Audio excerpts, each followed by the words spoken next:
Paano kaya ma-discover ni YouTube ang mga videos mo? Important factor pa naman yan kung paano mag-grow ang YouTube channel mo. So in this video, tapusin mo to kasi lahat ng tips na pwede kong i-share sa'yo is mapapanood mo hanggang dulo ng video. So stay tuned. Hello, Coach Cindy here. Welcome to my channel. If you are looking for YouTube tutorials on how you will grow your YouTube channel in this year 2021, please consider subscribing to my channel kasi madami po akong ina-upload na YouTube videos para dyan. Thank you for watching. How to get discovered by YouTube in year 2021 and how this will help your YouTube channel grow. Sa first, kailangan mong mag-create ng mga video that people are wanna watch. Entertainment man yan. In general kasi yan, mukbang nga gustong panoorin ng tao kasi nakaka-entertain. Basically, entertainment. Tingnan mo yung mga artista, patok na patok kasi natutuwa ang mga tao manood sa mga artista. Entertainment, showbiz, current affairs, balita. Yan. Create videos that people are searching for.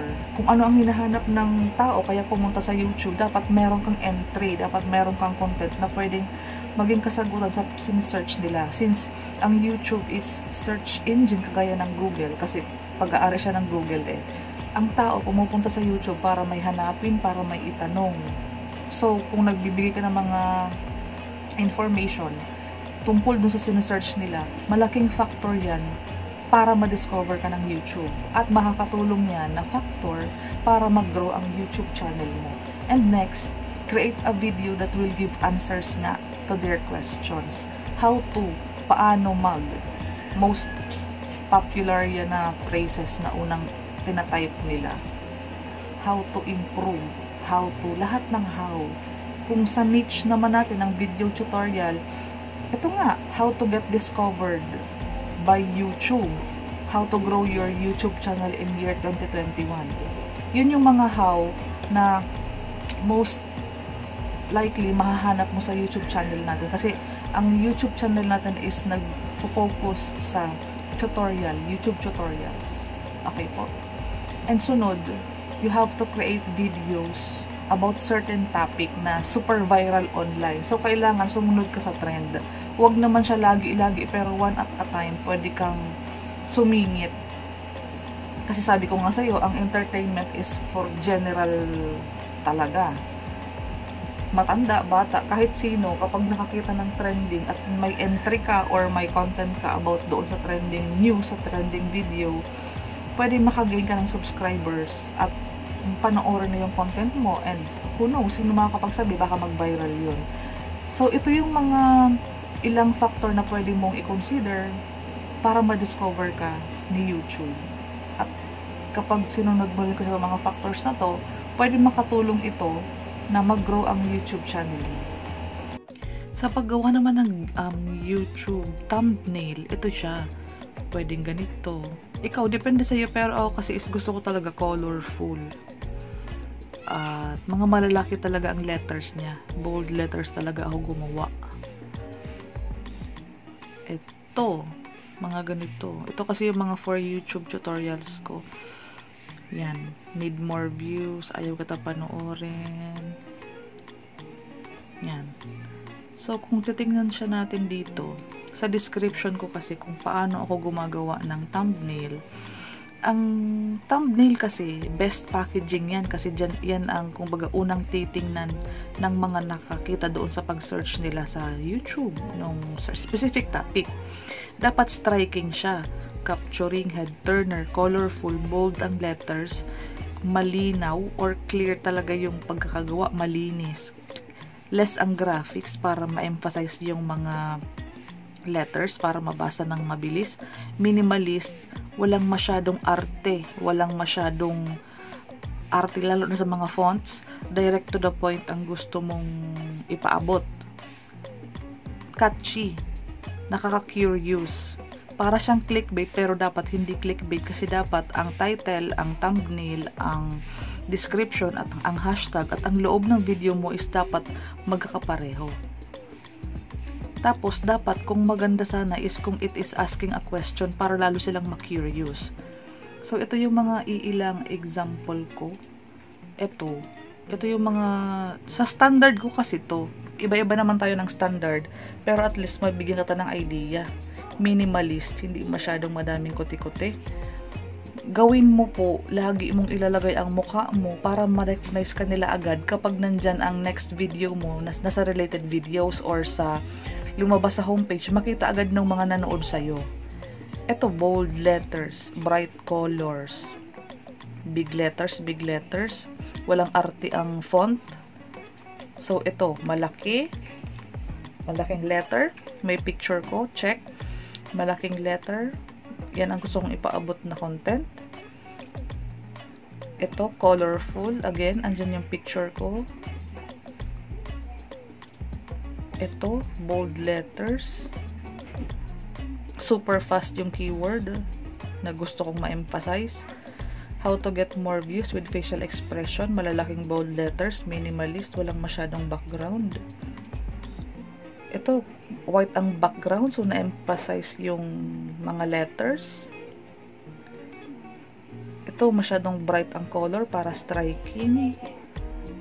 Tapos yung combination ng color, yan ang gusto ko sa standard ko. So, yan ako gumawa ng thumbnail. Pwede ka naman mag-search sa iba, pero as for me, yan ang madalas kong ginagawa. Regarding naman sa description, before kasi ako mag-film, na-type ko na yung gusto kong title. Ito yung gusto kong title. Ito yung hashtag kasama ng title. Ito yung kaka-copy-paste ko sa description yan lahat. But yan kasi ang idea, ang gusto kong sabihin sa loob mismo ng content ko. And then, kompleto na yan, i-copy-paste ko na yan, tapos i-edit ko na lang. And then, ito, may mga hashtag na siya naka-built-in, ready to copy-paste, and ilang links na related naman doon sa video ko. So, ito kasi, ang nangyayari dyan, nilalagay ko na yan siya sa mismong ano ko agad. Makikita mo dyan, oh. Ito yung mga content na merong description. Kasi inuubos ko talaga yung kung ilang description characters ang binigay ni YouTube. Ayan, punong-puno. Kung nakikita mo, walang sayang. Yan ang description. Kasi 5,000 characters yan eh. I-maximize mo na. Para lahat ng information, lahat ng keyword, description about your video, ito pwedeng actual na sinasabi mo rin sa video. Kasi gusto kong ma-realize mo na mahalaga kasi na ang video mo, ang laman ng video mo, ang title mo, ang description mo, ang hashtag mo, pati yung mga tags doon sa pinakababa. Papakita ko sa iyo ang tags. Wait lang ha. Ito kasi para mag-rank 1 ka or searchable ka, para doon sa search engine optimization goal talaga natin. Dapat sa title pa lang kasi very clear na ang gusto mong iparating sa gustong manood nito. And pati na doon sa thumbnail mo. Ito yung description. Tingnan mo 100 characters sa title. Ayan. 100 characters. Ginamit ko 89. Ito is 5,000 yan eh. 5,000 yan. Ayan. 5,000 characters. Nagamit ko is 4,664. So, almost na-maximize ko siya, no? Ito yung mga tags. Ayan. Ang tags kasi is makikita mo, ranking 3rd ako lagi. Pag sinearch mo kasi itong things to consider before starting a YouTube channel, nagra-rank ako number 3. Tips before starting a YouTube channel, ranking 3rd ako. Tips for beginners before starting a YouTube channel, pangatlo.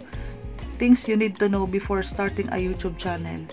Ito kasi, parang ginumble words ko lang, pero ang pinaka-keyword talaga niya is before starting a YouTube channel. Starting a YouTube channel. Before starting a YouTube channel. Kumbaga, binabalabalanggo ko lang, nilagyan kong what you need to know before you start. Things you need to know. Tips for beginner. Tips before starting. Things to consider. Pero ang pinaka, talaga niyan, highlight talagang content niyan is starting a YouTube channel. Kaya nakita mo ranking 3rd. Kahit anong keyword ang i-search nila, ito kasi yung pwede na lang i-type sa search box.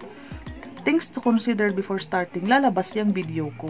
And if you can think ng iba pang pwedeng tags na related on how to start a YouTube channel, kasi meron pa yung space, meron ko pang characters. Kasi 500, diba? 334 pa lang nakukonsume ko. Yan yung tagging. And wag mong kakalimutan yung hashtag, please.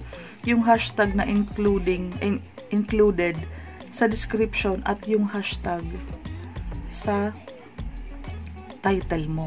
Papakita ko yung example nito. Tingnan mo.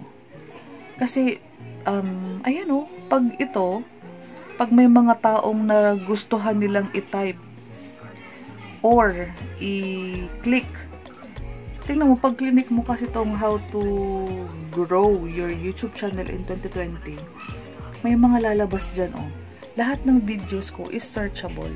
Ayan. So, nag-gets mo yung idea ng gaano kahalaga yung hashtag. 1, 2, 3, 4, 5, 6, 7. Sa akin din to. 7, 8. So, ganun siya kaganda. Kapag clinic nila yung how to grow your YouTube channel in 2021, mostly videos ko ang makikita mo. Kaya hindi ko kinakalimutan ang paglalagay ng hashtag.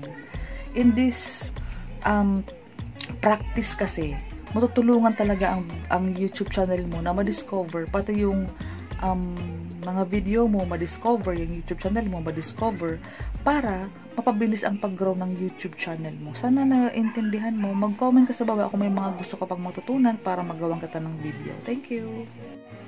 So, ipapakita ko sa iyo kung ano yung pinaka-strongest keyword na nasa YouTube channel ko. Pag sinearch mo kasi itong how to grow your YouTube channel in year 2021, is search mo. Ngayon, ipapakita ko sa iyo kung nasaan ang mga video ko. Ito, video ko to. Ayan, ito yung hashtag how to grow your YouTube channel in 2021. Ito, video ko to, how to grow your YouTube channel in 2021. Ito, video ko to, ako to, how to grow your YouTube channel in 2021. Pinapakita ko sa iyo na yun ang nasa search kapag tinype nila yun. Ito, how to grow your YouTube channel in 2021. So, mataas ang chances ko na nasa searchable ako.